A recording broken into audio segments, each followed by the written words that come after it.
আজকে আমি দেখাচ্ছি আমাদের গ্রামের মাটির আলু। এই আলু দেখতে সাধারণ হলেও উপকার কিন্তু অনেক বেশি। মাটির আলু মাটির নিচে জন্মায়, তাই একেবারে প্রাকৃতিক। এই আলু ভাজি, ভর্তা বা তরকারি সবভাবেই খুব মজার লাগে। আমি এটা আমাদের বাড়ির উঠানে একটা গাছ আছে, সেখান থেকে উঠাইছি আজকে তরকারি রান্না করার জন্য। গ্রামের মানুষ অনেক আগে থেকেই এটা খেয়ে আসছে। মাটির আলুতে আছে শক্তি, যা শরীরকে সুস্থ রাখে আর পরিশ্রমের কাজের পরে শক্তি ফেরাতে সাহায্য করে। এমন দেশি খাবার ভুলে গেলে চলবে না।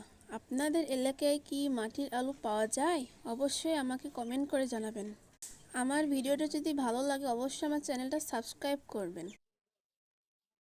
দেখুন আমাদের চারপাশে শুধু আলু গাছ আর আলু গাছ। এই এত বড় জায়গায় আলু গাছগুলো মাশাআল্লাহ খুব সুন্দর হয়েছে। তো আজকের ভিডিওটা এই পর্যন্ত। আশা করি ভালো লাগছে আপনাদের কাছে।